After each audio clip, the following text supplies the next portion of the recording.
जय हिंद दोस्तों, आप सभी का स्वागत है आपके अपने यूट्यूब चैनल नौकरी तक पे। आशा आप अच्छे होंगे, स्वस्थ होंगे और जहाँ भी होंगे खुश होंगे।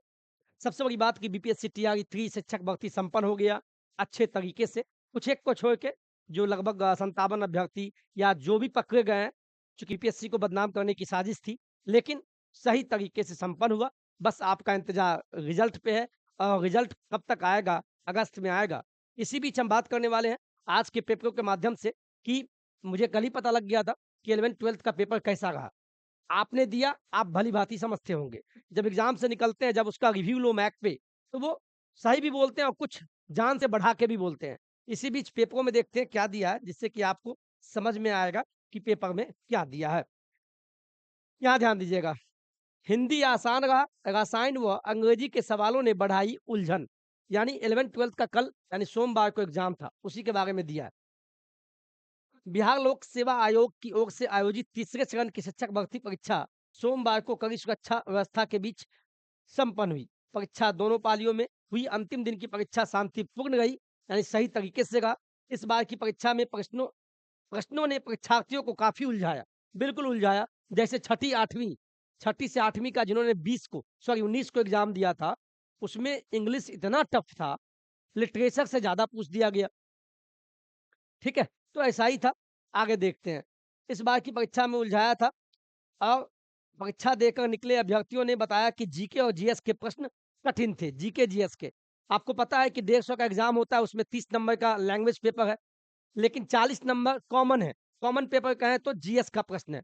तो आप सभी को जो भी टीआरई 4 के लिए लगना चाहते हैं, टीआरई 4 में बैठना चाहते हैं, तो अभी से जीके जीएस जो 40 नंबर का पूछता है, history, geography, science, math, reasoning अच्छे से तैयारी कीजिए जिससे कि भविष्य में आपका सफल हो जाए। अंग्रेजी के प्रश्नों ने भी अभ्यर्थियों को परेशान किया। अंग्रेजी में ग्रामर की जगह सैद्धांतिक प्रश्न अधिक पूछे गए थे। पिछली परीक्षा में प्रश्नों का पैटर्न बिल्कुल ही अलग था, बिल्कुल ही अलग था। दूसरी ओर कुछ अन्य अभ्यर्थियों ने बताया कि हिंदी के सवाल काफ़ी आसान थे, जबकि रसायन विषय के प्रश्न कठिन थे। यानी अंग्रेजी बहुत आसान था, लेकिन रसायन कठिन थे। परीक्षा केंद्रों पे सख्ती जांच के बाद प्रवेश मिला। कदाचार मुक्त परीक्षा संचालन के लिए पुख्ता इंतजाम किए गए थे। केंद्रों पे जैमर के साथ ही सोशी मुखर्जी सेमिनार स्कूल के ये सब फलाना ठिकाना ये सब बात कहा गया। यानी सीधे शब्दों में कहें तो एग्जाम कल का अच्छा गया था। यानी एग्जाम संपन्न हो गया। अब रिजल्ट का इंतजार है, देखते हैं किसका कितना रिजल्ट रहता है। आप सभी को ढेर सारी शुभकामनाएं। अब इस पे बात करने से कोई फायदा है नहीं। अब बात करेंगे तो टीआरई 4 पे। तो जो भी हमारे साथी टीआरई 4 में बैठने वाले हैं, कौन बैठेंगे, कैसे बैठेंगे, ये तो बीपीएससी आयोग तय करेगा। लेकिन ये बहाली कब आएगा, ये आपको बहाली सितंबर से अक्टूबर में आपको देखने तक मिलेगा। तो आप सभी इसमें लग जाएँ। अभी से कहीं भी पढ़ रहे हैं तो आप पढ़ना स्टार्ट कर दीजिए और कोशिश कीजिएगा जो जीएस का पेपर होता है, जो 40 मार्क्स का पूछेगा, 40 मार्क्स का जो होगा, इस पे ज़्यादा फ़ोकस कीजिए, ज़्यादा फ़ोकस कीजिए, है ना? और एक चीज़ और बता दें, लैंग्वेज का 30 प्रश्न होता है। 30 प्रश्न जो लैंग्वेज का होता है, जो बस पासिंग मार्क्स है, तो कुछ एक का इसमें भी दिक्कत हुआ है।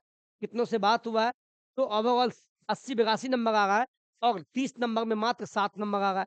तो लैंग्वेज के पेपर है, उस पे भी ध्यान आप दे दीजिए और टीआरई 4 में लग जाएँ। अगर आपको लगता है नेगेटिव माइंड में आ रहा है कि टीआरई 3 में मेरा नहीं हो पाएगा, कट ऑफ हाई चला जाएगा, तो आप टीआरई 4 में अभी से ही, आज से ही सिलेबस लिखे, कॉपी खरीद ले 5-10 कॉपी खरीद के, सभी विषय का अलग-अलग से सबका सिलेबस लिखे और धीरे-धीरे आप पढ़ाई में लग जाएँ।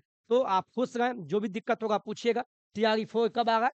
अक्टूबर में आ रहा है और टीआरई 3 का रिज़ल्ट कब आ रहा है? ये आपको अगस्त में देखने को मिलेगा। ढेर सारी शुभकामनाएँ, बी पॉजिटिव, बी स्टे और अभी से ऊपर वाले से प्रार्थना में लग जाएँ। प्रार्थना करें या माँ-बाबूजी का सेवा करते रहें, सब अच्छा होगा। अपने पे विश्वास रखें। जय हिंद, जय भारत।